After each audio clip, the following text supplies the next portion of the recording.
Okay, here we go. 9 o'clock. It is 9 a.m. I'll let you get that set up. Don't ask me. I don't know, they said just press the red button. It will come. I think it will come green. Troy, do you know how to run these? Yeah, pass it down here. I'll turn it on. Okay, I'm guessing he would. I'm a rookie. I know, and I haven't watched her, so. Oh, Gotta turn it on. Oh, yeah. Oh, they said just press the red button. Okay, they were wrong. Okay, I lied. this is Oh, there we go. Now we got power. Okay, we're good. Got it? Yep. Okay. It is after 9 a.m. I will call this County Commission Board meeting to order. It is Tuesday, April 6th, 2021. We'll start with the Pledge of Allegiance. Oh, Lee, we are streaming? Yep. Okay. Yep. And I think it's my turn to lead today. Actually, let's have Jody since she doesn't even know. I pledge allegiance to the flag of the United States of America and to the republic for which it stands, one nation, under God, indivisible, with liberty and justice for all. You're just gonna like it as we keep going. All right. Item number 2, call for public comment. We will still take phone calls from individuals if they're not able to attend the meeting. The 2 phone numbers are 882-6248 and 882-6297. And those we will address during the open part of our meeting. We are streaming live on YouTube. So for anyone who wants to join the meetings that way, that's another access. And if anyone has a cell phone, if they would please silence it. Item number 3, conflict of interest items. Are there any for fellow commissioners on the agenda?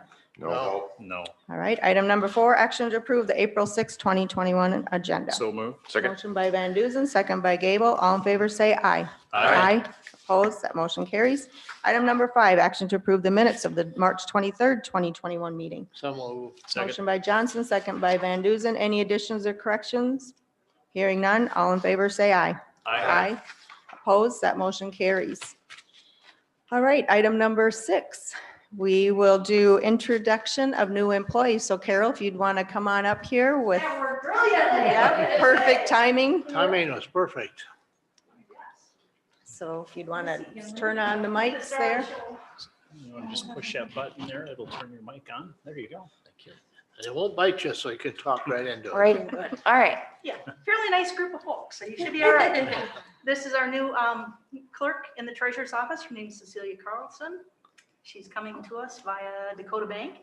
She's Good. got pretty good banking background, good with people, so we're hoping this is gonna be a good fit for her. If she continues to like us, we'll be all right. Yes. Now, the name was Cecilia? Yes, Cecilia. or you can call me Cece. That's why I was wondering if you Yeah. had a CC name or Yeah. whatever, if it's all right if we call you Cece. All right. Absolutely. Yep. Yeah. All right.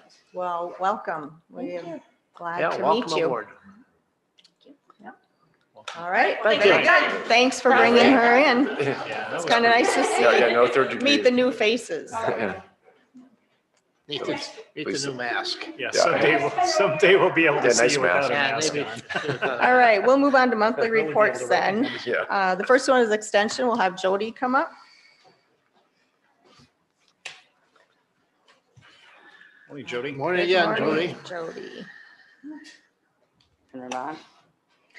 All right. Well, we have our April aerospace projects ready for pickup for those who registered for them. We had 43 kids sign up for the rockets. May is going to be horticulture, so they're just starting to sign up for that. We do have a last adult listening session tonight, and that's for our 2025 vision for SDSU. So we're doing a Northeast area listening session. And the link for that's on our Codington County 4-H Facebook page. If you still want to sign up for that, that's at 6 o'clock tonight. So, and that's via Zoom. So our Kid Care is going virtual this year, and it's beginning April 19th. And that'll be on Mondays from 4 to 5 for 4 weeks. So far, we have about 60 kids signed up, and that's for the Northeast area. I'm working with some Northeast area advisors. We're going to do that together and have speakers from different areas here. So, and they're signing up for that too. So that's open till April 7th for registrations for that. Archery, BB gun, air pistol, air rifle, that wraps up this month already. And the state shoot is the last weekend, April 23rd, 24th, and 25th in Fort Pierre. They've done some adjustments to that to keep everyone separate and safe. So air archery's in one building, BB's in another building, so that they can actually have it.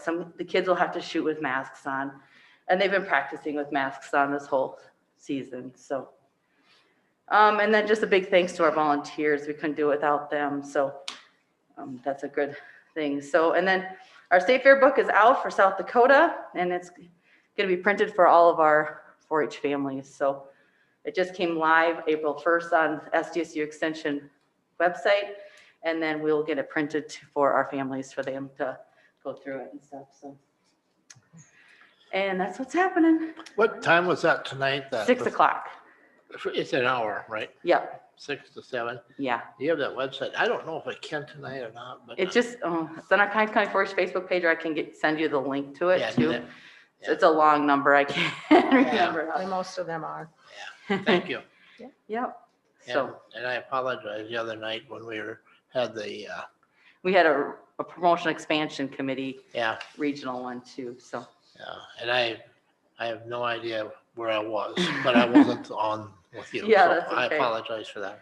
yeah, so that's what we got going on. So we'll start planning for some more summer events, just seeing how that's going to happen, and Right. waiting for some protocol from SDSU for that. So Does it look like things are starting to return? a little bit, yeah, but we're still wearing masks right now Yeah. because we are in orange one yet at SDSU. Okay. So we're, masks are still required in those activities so far. So, Great. Okay. so with archery, we spend quite a few hours with masks on and practice our BB guns. So, yeah. Now, is Skip still working? Yep, she's still helping us too.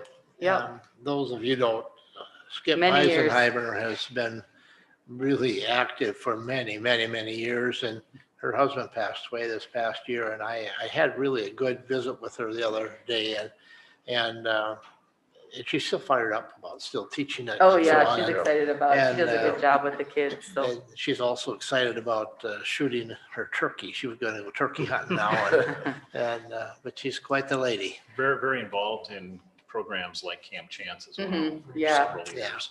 yeah, we missed that last year. So, Yeah. But we just, Yeah. whenever you get a chance to see Skip, thank her, mm-hmm, because she spent hours and hours and hours of volunteer time. mm-hmm. So Yes, thank it you is. again, Skip. We appreciate all you do. All right. All right. Any questions? Any other questions for Jody? Doing a Great job. Thanks, All Jody. right, thanks, Thanks, Jody. All right, let's move on then to Veteran Service Officer, and we have Todd here this morning. He does have a report in your packet, but I'm sure he'll just go through that. Good morning. Good morning. Watertown Seabach is delivering the 1-dose vaccine by appointment. I got mine here a couple weeks ago. They did held their second 1-day vaccine for the 2-dose. I think it was the 27th of March is when they did that. I do know that some of the spouses of veterans have been out there to get their vaccine also. That's an option for them. So other than that, they seem to be getting back to normal a little bit more every day, so that's good for them. Finally, talking about VBMS, that's that long drawn out thing that I've been talking month to month about.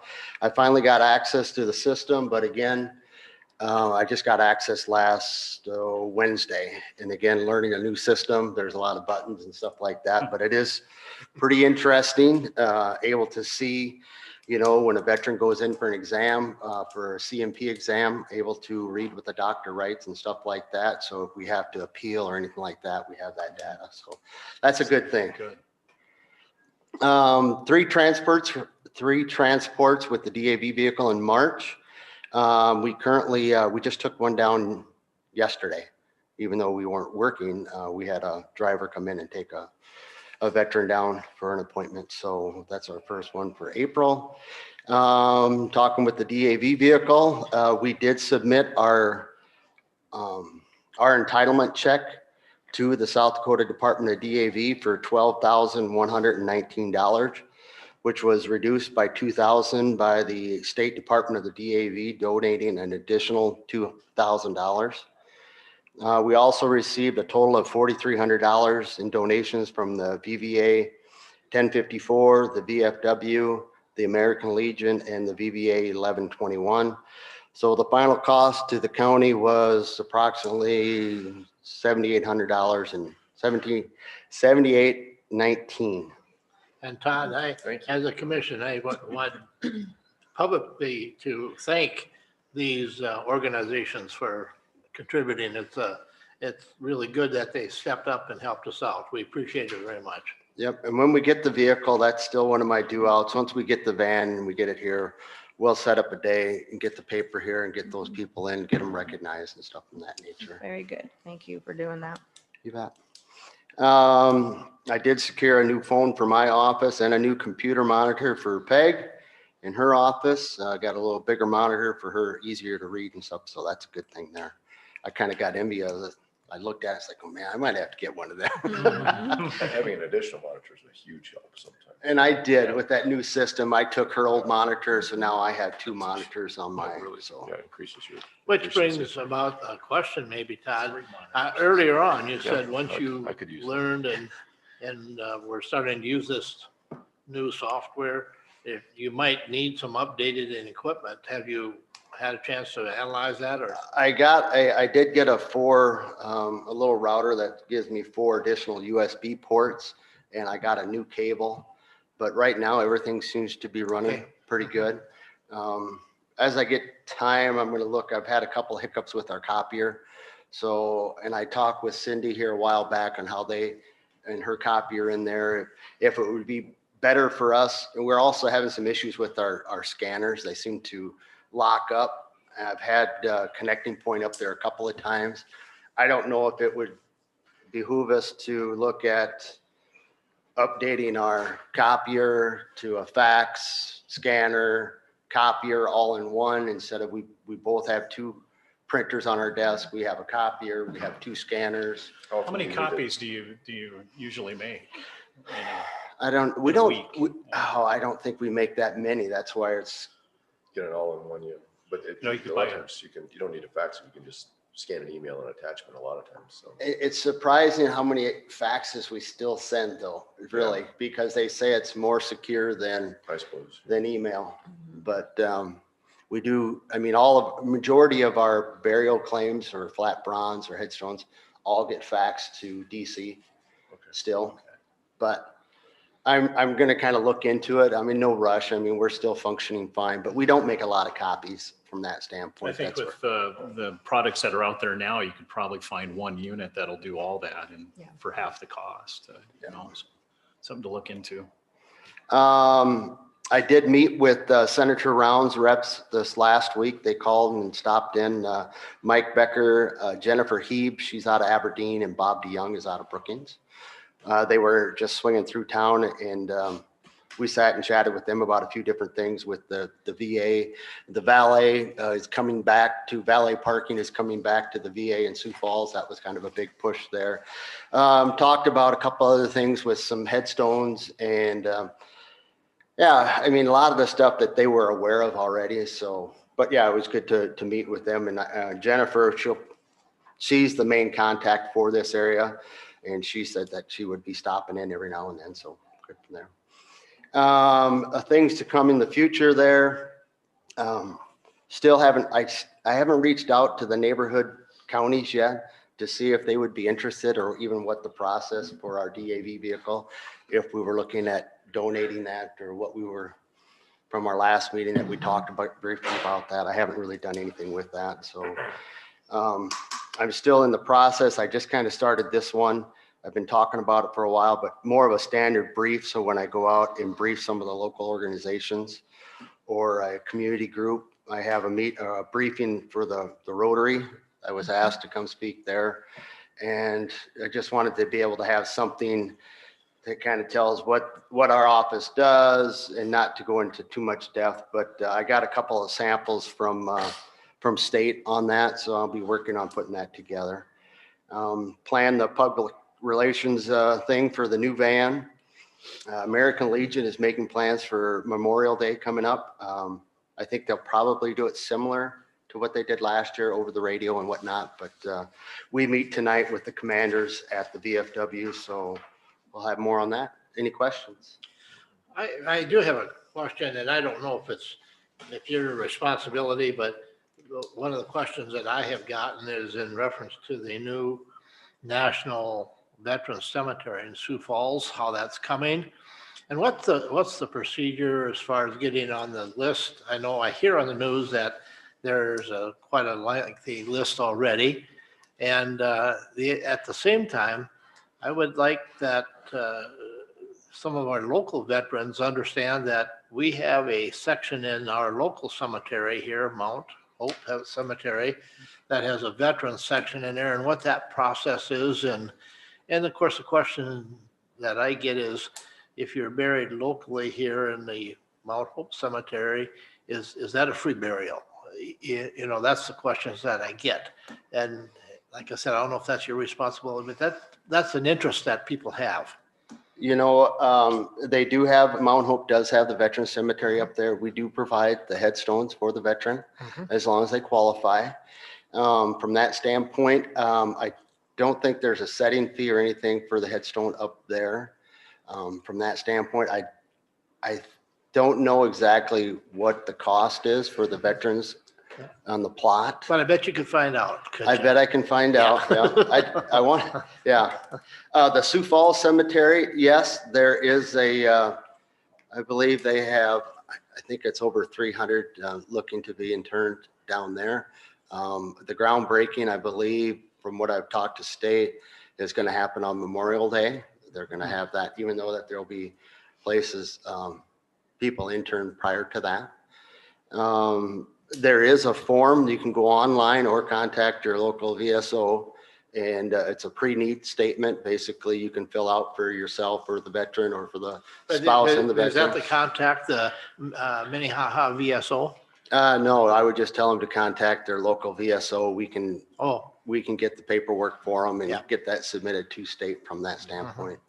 So, yeah, I don't know what else. I would just tell them, biggest thing is get a hold of your local VSO and ask them questions like that. It's surprising how many, I probably have one or two a week that come in and talk, well, what are my benefits? And some qualify, some don't qualify. You just have to kind of go through some of that stuff from that standpoint.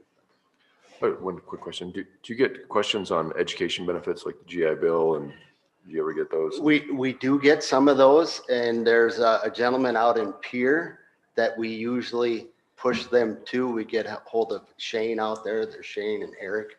We're pretty fortunate with Miss Foreman. Right, yeah, Julie. Yeah, she does a great job here as far as LATI. We do get a few every now and then, but we don't, I usually try to steer them that way. Yeah. Just say, here, get a hold of Shane, because he can look up the stuff right online. It's just tricky sometimes if you're using, I know the post 9/11 GI Bill and you want to transfer it to dependents, you got to file the, get your dependent, your kid to have a VA thing. So we do that, like for some of our veterans that are 100% permanent total, they are able to apply for benefits for their kids. We do help them in that process, getting the paperwork into the VA. And if they turn 18, there's a couple forms that we turn in for them to keep them in the system while they're going to school and stuff like that. But I may stop by. I usually, we try to do as much as we can, but we usually try to push them to Shane and Eric out there. They're Johnny on the spot, and are able to know what they're doing. Give them, take out the middleman here. So. Speaking as one that used the GI Bill to finish up my education, it's wonderful. And I would encourage people to use it. They've earned it. And that's one thing they don't have to feel bad about it, but that was a godsend for me, I'll tell you that. The biggest thing, if there's a veteran or a spouse of a veteran or family of a veteran, that if they're not sure about their benefits, just stop in and talk to their local VSO, because, every situation is unique or different to that veteran. So Todd, City Council member Glenn Billhauer is listening in, and he said a contact person for you would be Terry Kelly at the Park and Rec for information on the vet section at Mount Hope. He can help you with that information. Okay, So thanks, Glenn, for that little tip. okay. All right. We good? Thank you. Yep. Thanks. Thank you. Thanks, Todd. All right. Item number 8, action on an annual request from Lutheran Church of Our Redeemer to hold worship services at Memorial Park. So move. Second. Motion by Johnson, second by Van Duzen. This is something that we do and have approved every year out there. And it will run on Sundays from the week before Memorial Weekend, May 23rd, through 1 week after Labor Day weekend, September 12th. The worship service begins at 9 a.m. and conclude following pandemic permitting, a coffee time approximately around 10:30. They always do a good job out there. So. Yes, they do. Yeah, Any everybody's other cleaned up. Thanks, Robin. corrections? All in favor, say aye. Aye. Opposed? That motion carries. Item number 9, action to approve abatement applications, and I will let Jody. Okay, we have 2 abatements. The first one is in Elmira Township, record number 560, and they're asking for $1,531.76. And then the second one is in the city of Watertown, it's record number 6637, and they qualify for $392.96. And both of these property owners qualify for the assessment programs. All right. Can we do it with one That's what I was motion? just going to say.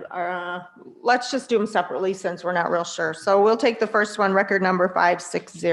So move. Second. Motion by Johnson, second by Gable. Any other additions, corrections? Hearing none. All in favor, say aye. Aye. All right. Opposed? That motion carries. Now for record number 6637, motion by Van Duzen. Second. Second by Gable. Any other comments? Hearing none. All in favor, say aye. Aye. Opposed? That motion carries also. All right. Action to approve a plat resolution of the Lane addition located in Henry Township. And do we have Luke on? He was on. Look, he's still there. Yeah, he's still there. Or Todd's on. Here's me. All right. Here. All right. Yeah, Luke. I stopped sharing so you can share if you need to share something, Luke. Okay, that sounds good. Well, I guess I will take that as my cue to go ahead here. What we have is a plat of Lane addition here. I'm trying to catch myself up here too. Let's see here. All right. So we have the plat of Lane addition in the southeast quarter of section 17. And here, I'm going to go to a different view here. Of course, I've got to fly through these. Lost it. Came back up. Okay. All right, are you there and can you see my screen? Yes. All right, good news. As I said, we've got the plat of Lane addition in the southeast quarter of section 17 in Henry Township. That's straight south of Henry, the east edge of Henry, and that heads south 2 miles from Highway 212, and that's where you're at. This is a site. They were granted a farmstead exemption going back, I don't have the notes in front of me, several years ago, back in about 2007, maybe 5, to create about a 17-acre parcel. And in the end, that farmstead exemption carried forward. They're just going to finish this off and only leave the building site as using the farmstead exemption. So there was no Board of Adjustment action necessary because that was already completed a decade and a half ago. So the the Planning Commission recommended approval of this small lot. You can see the dotted line on your screen, hopefully, to show that it's just the western portion of their legal description. And they're going to return the farmland back to farmland. And so whoever's farming it owns that. So that is it. And here are some lines on paper to show that they do in fact have a plat. Move to approve the plat. Second. All right. Motion by Johnson, second by Gable. Any questions, comments? Hearing none. All in favor, say aye. Aye. Opposed? That motion carries. All right, Luke, thank you. Do you have anything else? I'll just let you know that I'm planning now finally first and second reading as soon as I can get notice together for an ordinance that was recommended for approval by the Planning Commission. We had some figures we were trying to get ready, and so those are ready now. I didn't want to publish notice though until we had them done. And so they're done. So expect we'll have notice and we'll do our first and second reading on that ordinance. And that'll be it. I'll get into that when we have it on your agenda. Thanks. Sounds good. Thanks, Luke. Thank you all. All right, item number 11, discussion, possible action to pass a resolution to enact a ban on open burning. We'll have Jamie, our emergency manager, come up and give us some information. Good morning. Good morning. It's been a very active weekend with the burn ban. You know, I was just thumbing over National Weather Service predictions and chances of precipitation in the next couple of days is going to be very beneficial. But with that said, we're looking anywhere between a ½ inch to 1.25 inches, hopefully in the next 48 to 72 hours through Friday morning. But the most percentage I'm seeing on an average, we're only looking at a 60 to 70% chance of those happening. With that said, I reached out to the fire departments, actually responded on 2 calls, grass fires yesterday, and they had a very active weekend as well. I would recommend, and after visiting with all 4 county fire chiefs and the Watertown fire chiefs, they all strongly recommend that we should probably put something into play at least for a week, because we're looking back now this weekend with some very northwest wind conditions. And the state climatology is showing there's a 33% to 40% greater chance of some mid-April beneficial scenarios of some moisture. But until we get some good green up in these low relative humidities that keep portraying with us, along with those gusty winds in frontal passages, things are getting out of hand a little bit quickly as far as when a fire does spread. So a lot of these fire departments are having to request mutual aid because of the winds and stuff. Correct. I know Dual County responded to one over, I think, Canby requested yeah, assistance. north of that Canby, Burr, Minnesota. Clear Lake and Goodwin Fire Department went out last night. And Watertown also had a grass fire last night. So I'd make a motion that we enact a burn ban to be revisited next week. Be effective immediately. Second. Correct. All right, motion by Van Duzen, second by Gable. Something that I have talked to Jamie about, and hopefully he's okay with working on this, is to give him the authority to enact, you know, since we only meet once a week, and then sometimes we put that on and it can really come off, you know, before we meet again the next Tuesday, to do something with our ordinance that would give him the authority to enact one and then take it off. Or if we enact one, that he would be able to take it off, so that we're not tying this up, and make it more of an efficient process for individuals and for the public that way. So I don't know what our thoughts are, but I've asked him to maybe try to put something together. There is another county that does that down south, but We have about 3 or 4 counties in the state that play that resolution in their fire danger category. And typically what they're doing is they move that when we are in extreme fire behavior conditions, when the grassland fire index hits that very high to very high category. And currently the next 48 hours, even with moisture, we're still remaining in that very high with the unpredictability of the moisture content we get. But what they do is in a joint with the commissioners, along with the law enforcement, the county sheriff, and the emergency manager, they can enact like such as a red flag warning or very high risk category for fire danger. They put it into play and just enact that, and then they rescind it, you know, following a 24-hour event, or right. Whether that would be somewhat beneficial for us. It would be more flexibility, that it's not on for a whole week. And like for us to have a special meeting, it takes 24-hour notice. So sometimes you might have something come up, and in 24 hours, you know, that's kind of behind the times as far as needing to have that enacted, since ours is a weekly. I think we need to be very specific as to, and I concur with what you're saying, but we don't want to put the whole burden on you. I mean, I'd want you to, you know, have that responsibility would be great.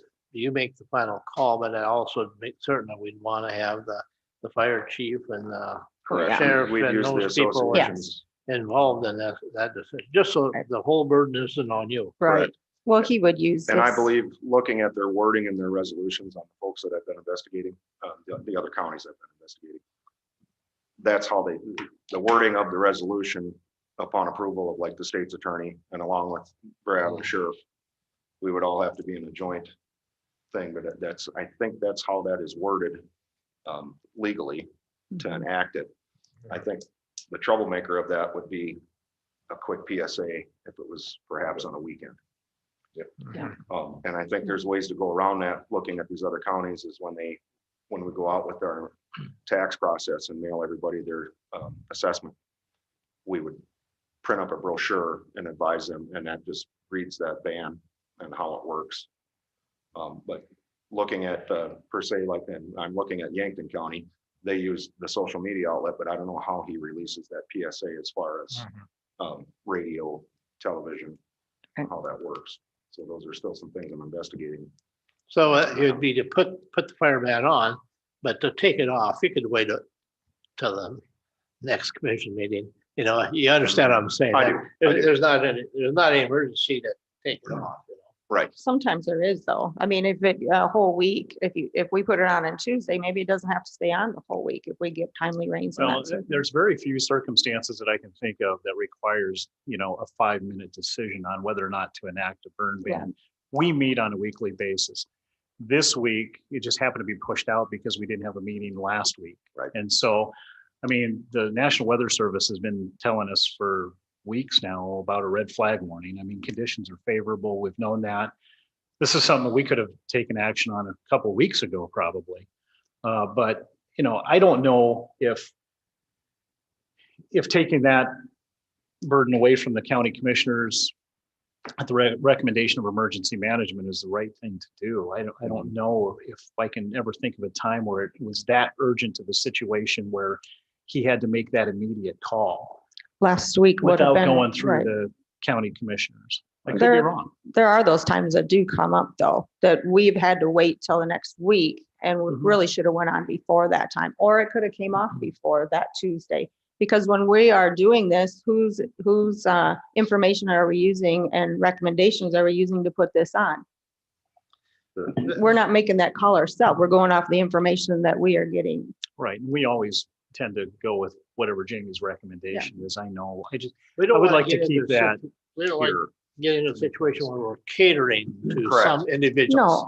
No, But that's where this could go. That's why we gotta Yes. kind of keep a handle. right. It's only like red flag. It's very specific as to when he would be able to do that. It's just not willy-nilly sort of thing. The blessing would be the state to jump on board, with advisement of National Weather Service and state climatology people to release that PSA when there's a red flag warning. And that is kind of what that means, is no open burning, it's strongly discouraged. Whether they would enact that to get the Department of Public Safety out of here to. So like I'll let yesterday's fire that Watertown Fire Rescue responded to was a gentleman that was open burning, controlled burning yesterday. Without checking the forecast to see what the winds were going to do. 6 o'clock, the winds pick up. Now we got an out of control wildland fire. So, I mean, when the warnings go out, people need to heed those. They're not just saying them, humidity levels are low, winds are high, temperatures are high. The danger for wildland fire is ever present. And so you have to heed those warnings. But Right. And the reason, Troy, I kind of would like it that if we put it on Tuesday and we get timely rains, that he could take it off without waiting till the next Tuesday, is because sometimes that's some important times for the ag community to be able to do some of their work. So that's why I kind of want a little bit more that it doesn't have to stay on for a whole week if it doesn't deem necessary. my So only that's concern would be that we'd have effective communication with the public. And That'd be the how do challenge. we do that, effectively through social media, through media outlets as well. Yeah, and he's just kind of looking into it right now. So I guess whenever you get it put it together, get it on the agenda, we can all just have that discussion at that point and decide what direction we want to go. One thing that I thought people have contacted me about, yes, no, is there a burning ban? Yes, no, yes, no. So it's gonna put more on him. It would put pressure on this office, of course. So it's going to be more phone calls, yes, no, oh, today it's on, oh, tomorrow it's off, oh, it's.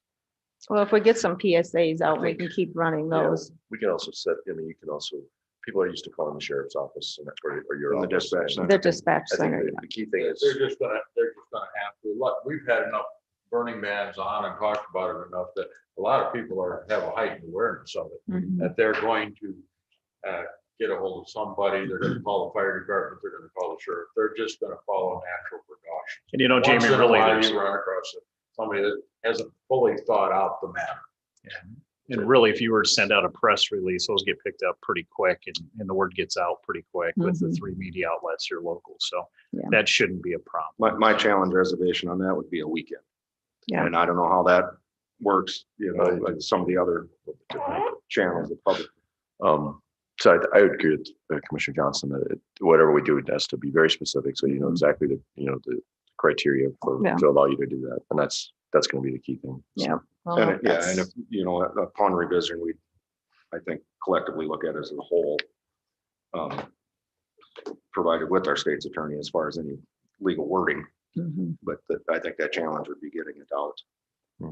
But I know that just in the last, since about 6:40 this morning, I've talked to all fire chiefs and they're all saying, please. Yeah. And most of them, and in fact, it is, they're volunteers, so it takes time to get them there. And with these winds doing what they're doing, but hopefully we'll Yeah. get that blessing. We want you The to be next couple. careful because those gray hairs are getting to be a little bit more popular and this would help. So we need to vote so we can get this enacted immediately. All in favor, say aye. Aye. Opposed? All right, we do have a burn ban on now until next Tuesday. We'll leave it on, I guess, probably I on think our we- agenda. Let's Right now, explain what that means exactly now. The burn ban is in effect. In now. effect, What does that mean? any unincorporated areas in Codington County, no open burning. And we strongly encourage that currently until next Tuesday. How about your burn barrel behind the house? That, you know. I went by a house the other day and they had a burn barrel behind the house and about a 10-15 foot flame above the burn barrel. And honestly, as dry as extreme we are right now, just with this last several days of strong winds and high temperatures, the trees, even any open flame above 2-3 feet. At the structure fire I was at Monday morning early up near Florence, that actually ignited trees and up 30 feet in the air. And then those embers spread. So you're fighting two elements. But you know, a good screen over an open burning barrel, but with the burn ban, it's discouraged. Right. Honestly, lawns are burning up even in the community here with the Watertown's Fire Department with 2 structure fires in the last week. Let's give it a week and see where we go from here. With moisture, it could solve that problem, but. So let's if give it a- someone burns, when we have a burn ban in place, what is repercussions? First offense, I believe, is 200. And I think a second offense picks that nature up to the course of 500 and or 30 days of jail time. So There are penalties attached to this. If you're burning during the burn ban, this is for my clarification. And you burn it and it gets away from you, are you personally responsible for that also? Yes. Okay. Yep. yes, Thank you. you know, there's recommendations in our resolution as far as what is an allowable screen above an open burn barrel. But, and I believe, recalling it from the other day, reading through it again, less than 1 inch by 1 inch squares of a screen, even, but with the burn ban in place, it's just completely and strongly discouraged. You know, folks, give it a week. Let's get some beneficial moisture, we hope. Yes. Carry on next Tuesday and see where we're at. Sounds good. We keep working Terrain on that. gauges out. That's Yeah. all. I got 2 of them out. Thank you, Jamie. All Thank right. you. Thank you, Jamie. All right, item number 12, action to approve a letter of contract with Banner Associates for engineering services for Codington County Hall Road restoration within the next era Crown Ridge Wind Development Project. And Rick is here. Good morning. Good morning. This is for Banner and Associates to pretty much ramrod the restoration project for the wind towers. They'll take care of all the bidding and whatnot goes with it. We have a meeting tomorrow with NextEra. Hopefully we'll have more information on what's going on with those guys, so. I'll make a motion to approve this letter of contract.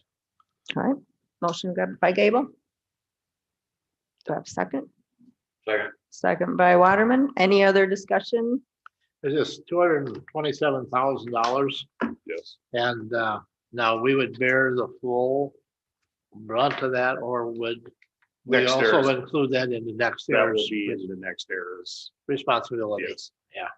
Yes, So because we the have, motion that we have would indicate that there wouldn't be any expense to the county. no, because we have 59.5 miles of road that are going to be worked on.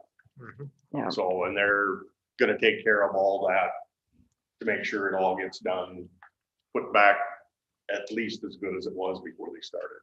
Yep. So that's what we're basically hiring Banner to do, is what we're. Yes. That's what Yep. we're saying. So, yeah, just so people understand.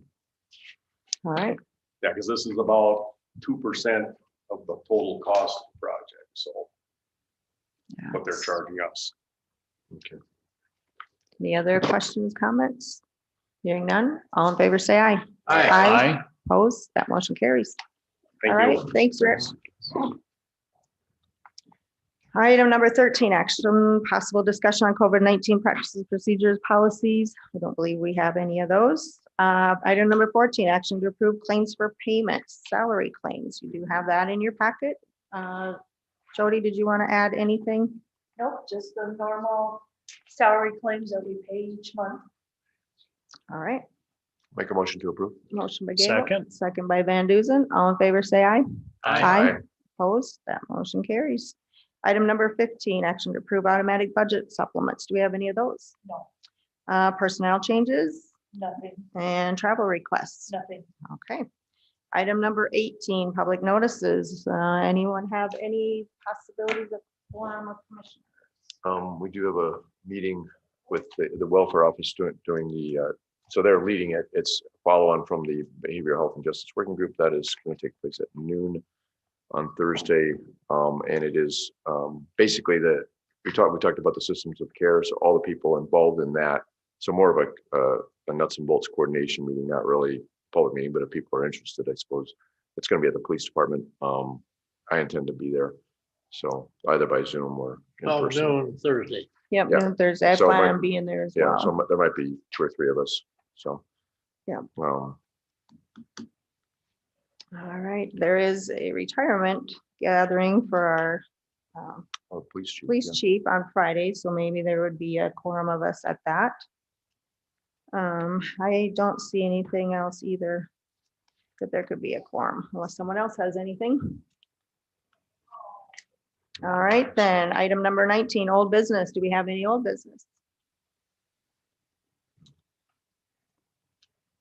I did have a South Dakota retirement board meeting this week, and things are looking really pretty rosy right now. Of course, anybody that's watched the market, you see the market has gone up and up and up, and it can go down just as fast as it went up. That's the only problem with that. But if we were to close the books on Thursday or Friday when we had the meeting, it would have been pretty sweet, but that's the way it goes. You just along for the ride, long ride. You just got to wait it out. But we had a very, very good meeting, and hopefully our next meeting in June will actually be face to face in Pierre. So. All right, any new business? I do have something to mention to you. We are looking at, since Codington County would have been the host county last March for our Sioux Valley Commissioner District meeting with COVID, it just kind of was put on hold. We're hoping to start those back up again. Our next scheduled one would be in May. So May 12th, we will try to hold a hybrid one. The first district is sending out emails to everyone to see how many we would have come in person, how many would be via So. Zoom. So those, we are getting that information together and we will be the host county once again. Hopefully on May 12th. So we will see how that all comes in and what kind of numbers we have. And go from there. We do need to do election of officers. Currently, I was vice chair. I am chair, but the chair will be from Codington County now for the next year. So anyway, we will hopefully get back on track and start having those meetings. And I believe that one we will have our legislators at so that they can give us an update. So keep that under advisement. We're kind of looking at that date. All right, anything for the open? I don't think we had any people call in, so anyone else have anything? We do have a need to go into executive session. We have a couple personnel issues and contract And then, negotiation. The last one, security as well, just a really brief thing. Okay, all right, and number 4. So 1, 3, 4, there will be no action to be taken afterwards on any of these issues unless security, nothing. All right, I would look for a motion to go into executive session. So, second. All right, motion by Waterman, second by Gable. All in favor, say aye. Aye. Opposed, we are in exec. I would just like to mention, I'm sorry, I should have did this at the beginning. We do have Jody here filling in today for Cindy, so we appreciate your help doing that. Thanks, Jody. Thank you, Jody.